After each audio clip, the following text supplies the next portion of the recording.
Is there any recording that you've ever made where you've thought to yourself, that's it, that's the definitive, that's perfect, I don't think I could ever do that better?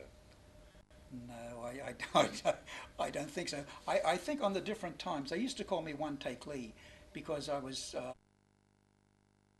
what I do, or I try to get there.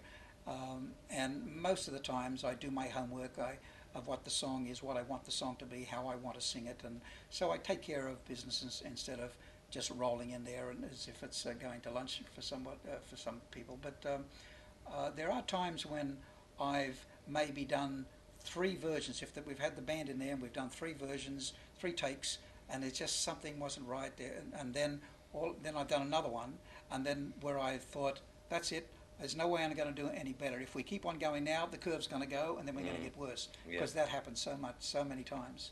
So Sort of overcooking the song, if you yeah, like. that's right, exactly. And then it becomes too contrived. Mm. See, the way that we used to record, not like today where everything's on a different little channel. The way we used to record, there was only the first records we did were one track. So one, little quarter-inch tape, and there's only one track. Just so mono. Yeah, just mono. So all of us played in the little studio, which is the size of maybe a living room and a dining room joined together. That's how big the studio was, and no baffles, and so we were there just playing live, and me standing out in the corridor, so that there couldn't be too much spill of the band coming into my microphone. So you had to get it right, because there was no, oh, we'll come back and fix it up in the mix. There was no mix. Yeah, it's there and then, live. That's it, yeah. But you listen, but mind you, that's not just me. That's Elvis and it's Buddy Holly and it's all those guys, Sinatra's, God knows, you look, all those beautiful songs and beautiful productions that went back with the big orchestras and things way back in the 50s, and they were all done on mono. Well, it's amazing. Today, most people with their home studios with a piece of equipment only worth a few $100s are working with a superior recording device than the Beatles had, or yourself indeed. Yeah, absolutely. Oh yes, you can buy now for $200. You can buy a setup, as you say, is better than what EMI or Capitol or any of those record companies ever had before. It's just amazing what you can do. But it's not so much. You can have a Formula One car, but if the driver ain't any good, you're going to end up over the cliff or running into something. So it doesn't matter what you got there. It depends on who's driving it. And I still believe the same today. The guys that were the producers and were the engineers of long ago, if I brought them in today, if they weren't with their walking canes and sat them in a studio today, or we got in a studio today and said, okay, let's try and imitate what we used to do before, the only ones that could do that would be the older guys.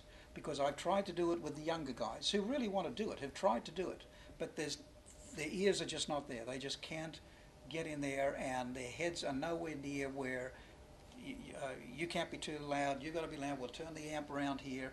All the little tricks that you would do to make sure that your one take was balanced. They just can't do it today. Because of the home equipment, and you've got all the channels. You bring the guitar in today, he does that. The drums will do that tomorrow. Yes.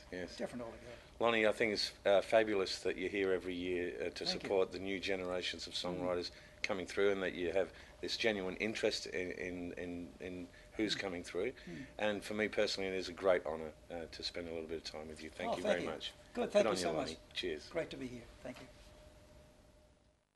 Ladies and gentlemen, it's my very great pleasure to be here with Tony King, who is one of the finalists of this year's song contest in 2009, but also you finalised in several contests over the last 4 or 5 years, I suppose. Yeah, I was here a couple of years ago.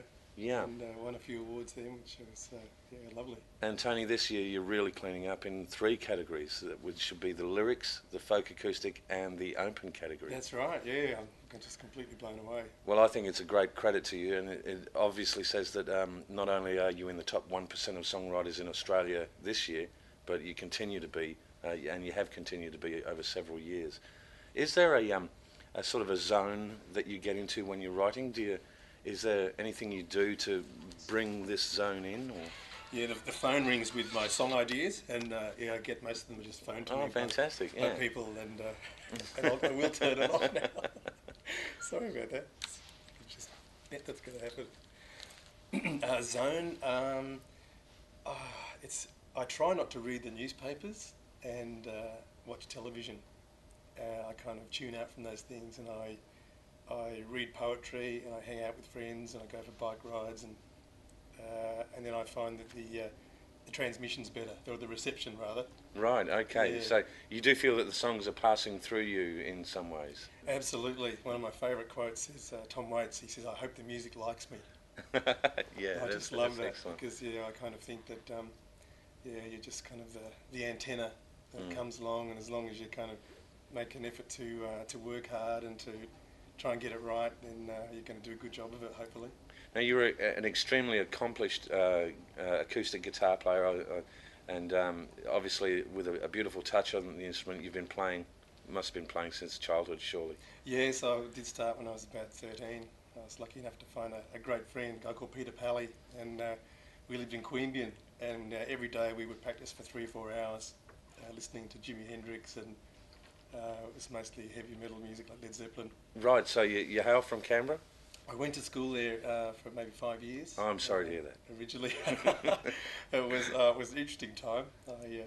I met some good people, so I ended up playing a lot of guitar, and I think that's where I kind of got my chops, so to speak. Right. And tell us a little bit about the song that it's you finalised in the open category this year. When We're Old, that's a love song I wrote for my partner, and it's actually our anniversary, our 22nd anniversary, just about now in a few days' time. Wow. So I'll dedicate it to her tonight. Oh, fantastic! And so you'll be performing. Will you be performing each of the 3 winning pieces? No, I think I'm just performing When We're Old. Right. Okay. Yeah. And do you record your songs at home yourself? Yes, I do tend to. A lot of them we have, and then recently we've also been going to another studio called TSS, which is at Fox Studios, Right. and we record there, and they have a fantastic room with a great grand piano. Oh, fantastic! So if there's drums and piano, I do it there, and then I bring it home and then tweak it, ad nauseum. Yep. And are you still an independent artist? Yes, absolutely. Yeah, do not sign to anybody and don't have any publishing affiliations, so kind of footloose and fancy free. But open to any offers. Definitely open to any offers. Yeah, fantastic. Tony, we're really looking forward to your performance tonight, and good luck and congratulations. Thank you very much. Thank you. Pleasure.